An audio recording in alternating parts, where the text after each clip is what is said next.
Okay, welcome back to part 2 of my Roma Invicta ABF class series. We will pick up right where we left off, pretty much. Last week, we focused on a review, kind of a speedy crash course of Roman history, and then we ended the week talking about the relationship between Rome and Israel. This week, we are going to be transitioning over to a discussion of the relationship between Rome and early Christianity. In addition, we will also be discussing the persecution of Christians by Romans throughout the first couple centuries of Roman history. Now, before we get into Christianity, we also should take a moment to analyze Roman religion before the introduction of Christianity. What was Roman paganism like, essentially? And it had a lot of characteristics, and I'm simplifying greatly here, but essentially, obviously, Roman paganism is polytheistic. They worship many gods. We discussed how Romans and Greeks last week did not appreciate the idea of monotheism. But Roman religion was also very much a contractual, almost like an obligation. You didn't worship the gods because you loved them or because they loved you. You did it because you were hoping to get something from them. In fact, the Romans even had a special phrase that described this kind of relationship, duo ut des, which basically means I give that you might give. And obviously, sometimes we struggle with ourselves with this idea about God, that we're doing good works in order that God will do good things for us, and we chastise ourselves for thinking that way. But for the Romans, that was how it was. Good things happened. The Romans, achieved things or won wars because they had they'd fulfilled their obligations to the gods by honoring them in the way that they were supposed to. And in most of the time, when the Romans succeeded, they would attribute their success to the fact that they had accrued enough piety with the gods, that they had done their part, and now the gods were doing their part. It was also a very civic type of religion, in the sense that devotion to the gods and devotion, or shall we call it patriotism, to the state, basically the same thing, to the point where really there's no meaningful difference between religion and patriotism or nationalism or politics in Roman society. You could not be religious but not be patriotic. And you could not be patriotic without also being religious. It was a real contention with Christians because obviously Christians are not going to honor these pagan gods, and that's going to lead to some more trouble for them, because the Romans are going to view that as not only are they, irreligious, but that means that they don't support our country. They're not patriotic. And the Romans, their style of religion was very kind of, what should we call it, flexible. Various cities would build temples to various gods, and if a person moved from one city to another, they would often just completely change the particular gods that they would worship. And so there was very fractured in a sense, and the idea of worshiping a single god everywhere was really a foreign idea to Romans. And whereas most cities would kind of pick out a few, or whoever they had a temple to, obviously they were all important to them, but they were also very, very much fragmented around their empire as far as where they were worshipped and to what extent, and so forth. Keeping that in mind, when the Romans initially were introduced to the idea of Christians, they usually did not want to get involved. Normally, and we see this in our New Testament all the time, normally Christians, such as Paul, are being brought to Roman authorities at their instigation. The Jews are usually the ones who are accusing Christians of wrongdoing, and they're seeking to punish Christians via the Roman authorities. Now, obviously, the most famous example of this is the crucifixion of Jesus Christ, and Pontius Pilate basically gives in to pressure from the crowd and says, fine, I can't find anything wrong with him. And you can just tell by reading the story that Pilate doesn't want anything to do with the situation. He doesn't care about Jesus. He doesn't really think he's a bad guy, but he also doesn't really care about Jewish doctrine and theology, and he doesn't want to start some kind of, social unrest under his watch. And so he ends up giving into the crowd and allowing Jesus to be crucified. We also have another story in our New Testament of a similar situation, but much closer to Rome, and where a Roman official is also has a Christian, in this case Paul, brought before him and accused of wrongdoing. And I read this passage, and it's kind of comical, and you may know what I'm talking about. This story is found in the book of Acts 18, and it says, "And when Gallio was the deputy of Achaia, the Jews made insurrection with one accord against Paul and brought him to the judgment seat." Gallio is technically his position is proconsul. It's a higher up official. And Achaia, if you don't know, just basically means Greece. We know from earlier in the chapter that this story is taking place within the city of Corinth. Anyways, it goes on. The Jews saying, "This fellow persuadeth men to worship God contrary to the law." And when Paul was now about to open his mouth, Gallio said unto the Jews, "If it were a matter of wrong or wicked lewdness, O ye Jews, reason would that I should bear with you. But if it be a question of words and names and your law, look ye into it, for I will be no judge of such matters." And he drave them from the judgment seat. I can just imagine Paul has this big speech ready. He's ready to defend himself like he did in other places, and maybe he's going to give an Athens-style speech, but Gallio, the Roman official's just like, I haven't had my coffee yet this morning. I can't deal with this. Just go, get out. And actually, if you keep reading in the next couple of verses, there is like a small scale riot, and like the leader of the synagogue is beaten. And the book of Acts just very flatly says, "And Gallio cared not for such things." There's definitely a dismissive kind of attitude. But for the Romans, there's no difference between the Jews and the Christians. They're all just Jews, and they're having internal theological, conflicts, and the Romans, frankly, just don't care. We also learn that in the early days, Christians often behaved in a way that was, it seems strange to us when we read about it in our Bibles, but you have to understand it was actually very common at the time. In classical antiquity, the people of the Roman Empire, particularly lower classes, often organized themselves into fraternities. The closest words we have to that would be like a club or an association. And these were kind of like special groups where you could join after you meet certain requirements, and you would get certain kind of benefits. Of course, back in those days, there's no such thing as insurance, so for lower class people especially. And so these clubs would often provide various benefits. Maybe some of you have heard of Samaritan Ministries. Some of us here at the school use it, where you're essentially, it's an insurance like sharing plan. And that's kind of how these worked too. Some typical characteristics would they meet for a common meal. They had some kind of initiation ritual or something kind of test you had to pass. There were written down rules. There were benefits for members, and you had elected officers. Now, some of the most common associations of this type would be burial societies, where if you were part of the society and you'd paid into it over the years, you would have a funeral and burial paid for you when you died. Because back in those days, well, it's true today, I guess, too, right? Funerals are expensive, and lower-class Romans couldn't afford it on their own. And to them, it was very important that they did get a proper burial for them, for their loved ones.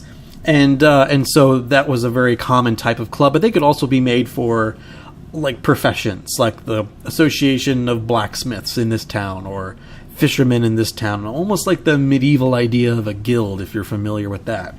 And these were very common across many Roman cities, and the Roman government kind of tolerated them. Sometimes they moved against them. Sometimes these associations would become political, and that would cause the Roman emperors a lot of the headaches, but they were very common. You can even read inscriptions found in various cities where, like, I read one where a scribe had written down the minutes for a meeting that they had and how they elected a new officer and did this and that and all kinds of stuff. And it was really interesting. And it seems that the early church was kind of a model on that. We see sort of a parallel, again, in the book of Acts, where in Acts 4, we're told that the believers pooled resources to meet each other's needs. We have Acts 5, an example of two people violating the rules of this association and being very harshly punished, of course. And perhaps most famously, something we've gone through as a church very recently, of course, is in Acts 6 when they choose deacons. And there's, the process of going through to get these deacons. And it's an interesting passage. And actually, if you have your Bibles, turn with me to Acts 6. I know Pastor was just here recently, and he does it every time we elect new deacons. Acts chapter 6. Now, in the first couple verses, verse 1 says, "In those days, when the number of disciples was multiplied, there arose a murmuring of the Grecians against the Hebrews because their widows were neglected in the daily ministration." And it goes on to, sometimes we're tempted when we read this passage to be like, wow, the Christians here invent the idea of kind of like a communal, benefits sort of package. But verse 1 tells us they were already doing this, and they had been doing it for a while, and that's why the Grecians were complaining, because it wasn't being done properly. And really what the Christians are doing is they're just making a mirror of what was already going on in their culture. And the next few verses talk about the disciples calling together and saying, we can't take care of this, but we should pick, reliable men to go do this. And this was pleasing to the whole multitude in verse 5, and they chose some guys. And then in verse 7, we see proof that it worked, and it went really well. And it says, "And the word of God increased, and the number of disciples multiplied in Jerusalem greatly. And a great company of the priests were obedient to the faith." And so this is pretty interesting to see that how the early church functioned. And the book of Acts gives us all kinds of insights into how that worked. We also have a non-biblical source on the same sort of thing. I have a passage here from a Christian writer named Tertullian, and Tertullian was writing in defense of Christianity to people who were accusing it of all kinds of crazy stuff. Especially in the early days, Christians were accused of cannibalism, incest. I mean, you name it. There was rumors of what happened at Christian gatherings. And that's what's going to lead to some backlash against Christianity early on, is because there were rumors, often false. There were some idea, we do think that maybe some of them were true, people who claimed to be Christians. But he tells us that Christianity indeed was kind of thought as an association.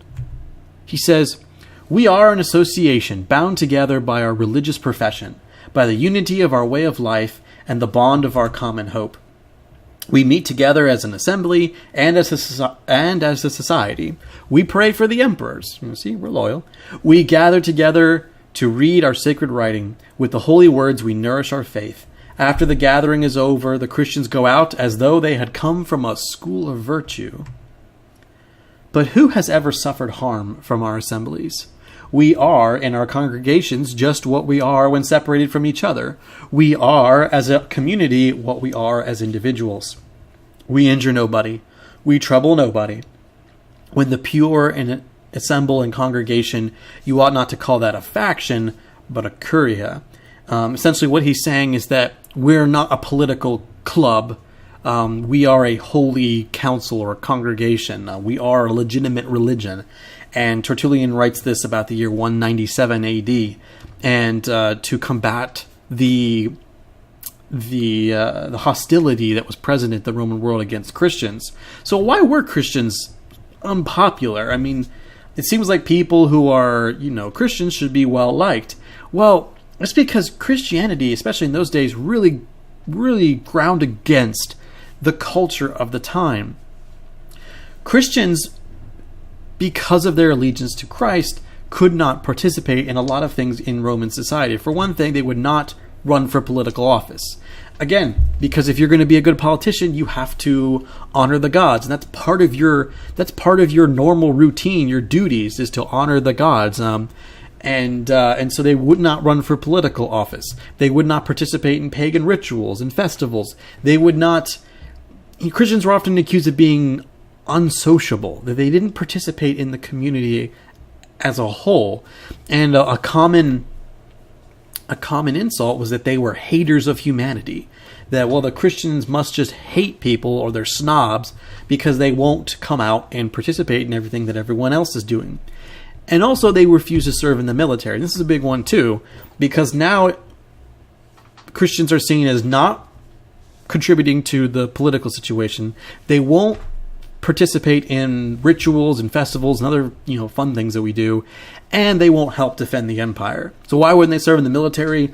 Well, again, because the military is completely engrossed in the Roman paganism. You can't be a Roman soldier most of the time and not have to carry out pagan rituals and such. And so Christians would stay away from that too. And this made them, of course, you put this all together, a very unpopular, kind of ostracized group.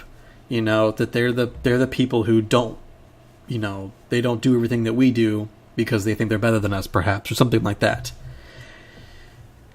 And this leads to the first persecution of Christians officially by the Roman government.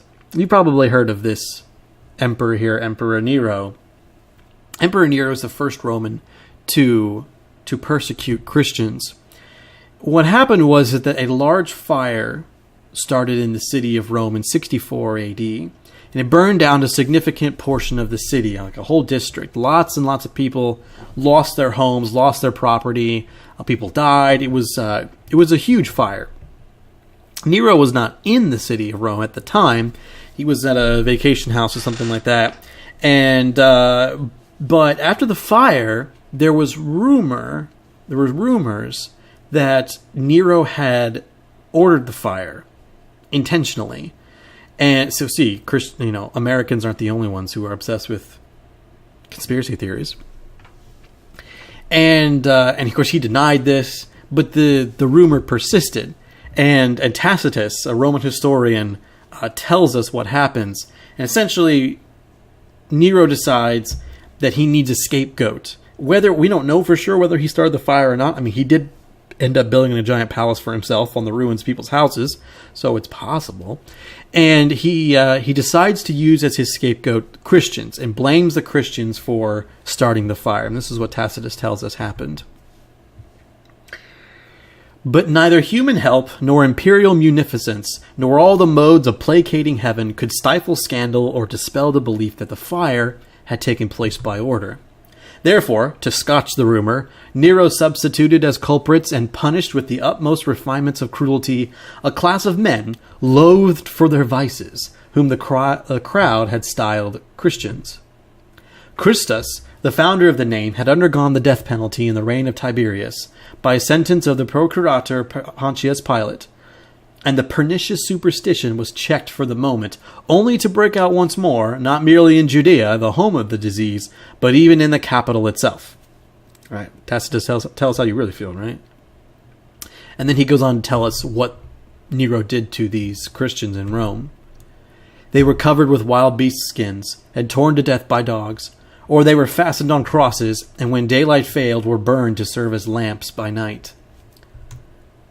There arose a sentiment of pity, due to the impression that they were being sacrificed not for the welfare of the state, but to the ferocity of a single man. Nero was not a popular emperor, and even his persecution of Christians was not universally praised necessarily.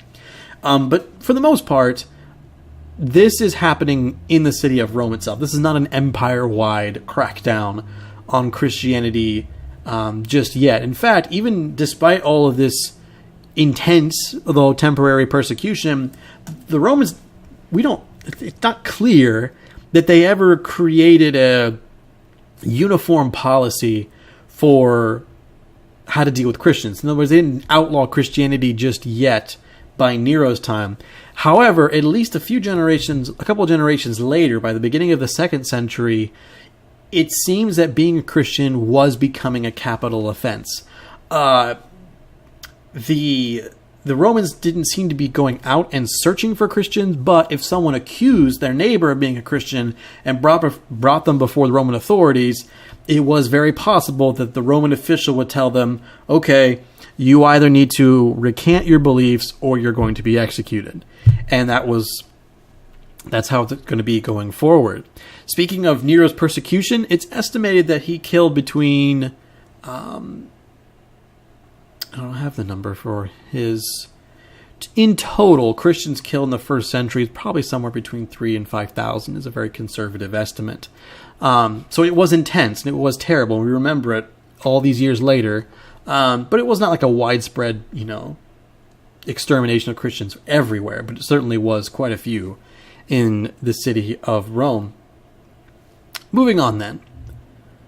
The first time that we realize that Christianity is being treated as a capital offense is early in the 2nd century, and we know this because of a correspondence between two men. Letters written between, at that time, the Emperor Trajan. Trajan was emperor from 98 to 117 AD, and one of his regional governors named Pliny the Younger. Now, Pliny was governor of the Roman province of Pontus and Bithynia. And this is actually the same passage, same area mentioned in 1 Peter 1:1, where Peter opens up the letter saying, Peter, an apostle of Christ, to the strangers scattered throughout Pontus, Galatia, Cappadocia, Asia, and Bithynia. These are the very same communities he probably wrote to not long before these events happened, these writings between Trajan and Pliny in about the year 111 AD. And Pliny, while he's there in Pontus and Bithynia, he is for the first time confronted with Christians. The people bring these Christians before him and they tell them that the Christians have done all kinds of terrible things, all kinds of crazy crimes. And Pliny is confused about what to do. So he writes back to his emperor asking for instructions. He tells us this. I have never been present at any trials of Christians. Therefore, I do not know the methods or the limits to be observed either in the examining or punishing them, which is remarkable because Pliny was a trained Roman lawyer. If anyone would have known, he would have. So this is definitely still a new, problem for the Romans to deal with. He goes on, in the meanwhile, the method I have observed towards those who have been denounced as Christians is this. I asked them personally whether they were Christians. If they confessed it, I repeated the question a second and a third time, adding the threat of capital punishment. Those who persisted, I ordered to be executed. Trajan writes back to him, you have followed the right course of procedure, my dear Secundus. That means second in command, my right-hand man. In investigating the cases of those brought before you as Christians. It is not possible to lay down any general rule which can be applied as the fixed standard in all cases of this nature. So Trajan basically tells him, I don't know what to do either. Just use your best judgment, because there's no way that we're able to, create a consistent policy in regards to this problem. A little while later, Pliny decides to investigate what happens at these Christian meetings more and to report it back to his emperor. And I can't help but feel that he's a little disappointed in what he finds. He tells us this. They declared that the sum total of their guilt, that is the Christians, or error amounted to no more than this.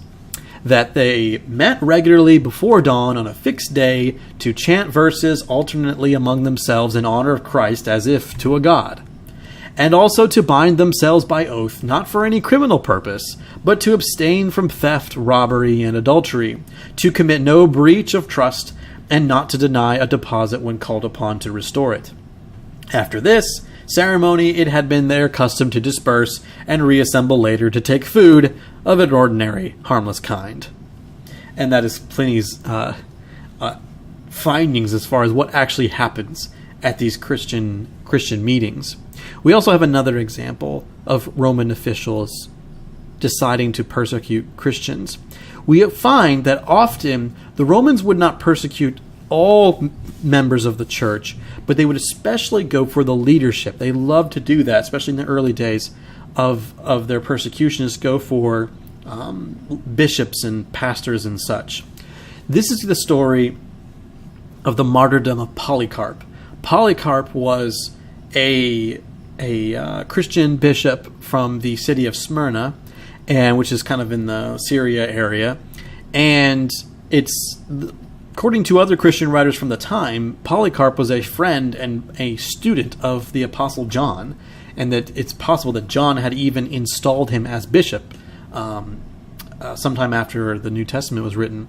And this is his story when he was arrested by Roman officials. They arrested him. They took him to actually an arena filled with people, and the Roman official threatened him to kill him. And this is how the story goes. And when finally he was brought up, there was a great tumult on hearing that Polycarp had been arrested. Therefore, when he was brought before him, the proconsul asked him if he were Polycarp. And when he confessed that he was, he tried to persuade him to deny, saying, "Have respect to your age," and other such things that customarily follow this, such as, "Swear by the fortune of Caesar, change your mind, say, away with the atheists." Yes, the Romans used the word atheist as an insult to Christians, because as far as they were concerned, since the Christians did not worship the pagan gods, they didn't worship any gods, or certainly not enough. And so often the Romans will call Christians atheists. It's kind of like the ultimate religious insult or condemnation. But Polycarp looked with an earnest face at the whole crowd of lawless heathen in the arena, and motioned to them with his hand. Then, groaning and looking up to heaven, he said, "Away with the atheists!" But the proconsul was insistent, and said, "Take the oath, and I shall release you. Curse Christ." Polycarp said, 86 years I have served him, and he never did me any wrong. How can I blaspheme my king, who saved me?" And Polycarp died that day for his faith. As far as persecution of Christians goes, the peak of Roman persecution happened a bit later, in towards the end of the 3rd century under Emperor Diocletian. Now, Emperor Diocletian is a complicated story. Essentially, he came to power when the Roman Empire was really starting to fragment and fall apart, and he reversed a lot of that decline. Did not permanently stop it, but he reversed a lot of that decline by passing reforms, and he radically changed how the empire was governed by splitting it into 4 pieces, an eastern half and western half, but each half also being divided into 2 pieces. And essentially there would be 2 top-tier rulers called Augusti, and each Augusti would have kind of like a second in command called a Caesar. And so the idea was to create a stable form of succession, where when an Augusti died or retired, he'd be succeeded by his Caesar, and then that Caesar would become Augusti, and he would pick someone to be his Caesar, and that would hopefully solve a lot of the problems that Rome was having, where every time the emperor died, there was like a civil war to figure out who would be the next emperor. Diocletian was emperor from the year 284 to 305, and he begins persecuting Christians towards the end of his reign in 303. And we have letters from Christians telling us what happened. It was the 19th year of the reign of Diocletian. An imperial letter was everywhere promulgated, ordering the razing of the churches to the ground and the destruction by fire of the scriptures, and the proclaiming that all who held high positions would lose all civil rights, while those in the households, if they persisted in their profession of Christianity, would be deprived of their liberty. Such was the first document against us, but not long afterwards we were further visited with other letters, and in them the order was given that the presidents of the churches should all, in every place, be first committed to prison, and then afterwards compelled by every kind of device to sacrifice. In other words, they will be tortured to try and persuade them to sacrifice to the pagan gods. And then some did. and later tried to rejoin the church, but many did not. This persecution of Christians is often called the Great Persecution. It lasts for about 8 years, and a conservative estimate for Christians who were martyred is about 5,000. There are some Christian sources who claim vastly larger numbers, but modern historians kind of take a dim view of that, and they estimate it's less than 10,000. I mean, I've seen estimates as low as 2,000. So I picked kind of a middle ground number. But basically, you're looking between 3,000 and 10,000 Christians, many of them Christian leaders, martyred during the Great Persecution.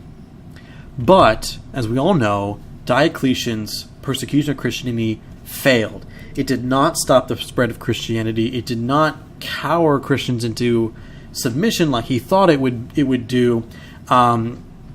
His persecution ends up being a complete failure, and actually radically different things are going to happen just after his persecution, after his ruler, his emperorship is over. I'm going to quote now from one of the books that I actually read in preparation for this class, because I think the author gives a pretty interesting explanation as to why Diocletian's great persecution failed. Diocletian's first directives were aimed at decapitating the faith by arresting the bishops, destroying the formal places of worship, and burning the sacred texts. This sort of strategy the Romans had used upon other religions and other cults they didn't approve of in the past, and Diocletian thought it would work here too. Mr. Novak goes on to say, only later would measures be directed against the broader membership of the church, and then the persecution was greatly hindered by the unwieldy nature of imperial bureaucracy. The tetrarchs, that's the various leaders, the Augusti and the Caesars, found it difficult to enforce widespread compliance with the measures directed against the Christians because many local officials only half-heartedly carried out their instructions. This lack of zeal among the local officials may lie in the fact that by this time the Christians were a known quantity. People who, even if they were prone to a rather embarrassingly strident monotheism, were nonetheless respectable in their personal and ethical conduct and performed many works of charity. Moreover, Christians were now found at every level of society. When I read that, I couldn't help but think of a couple verses from the book of Matthew. Jesus tells his disciples, neither do men light a candle and put it under a bushel, but on a candlestick, and it giveth light unto all that are in the house.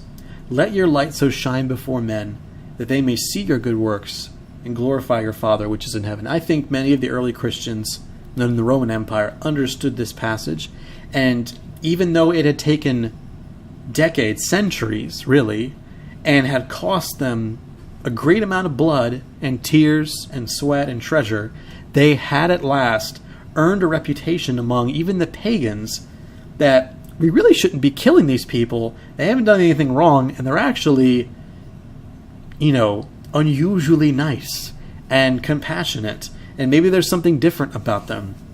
And that's going to lead to some pretty radical changes in Roman history that we will get to next week, our final week of Roma Invicta, backdrop of the New Testament. I want to thank you for joining me for this lesson, and hope to see you next time for the finale.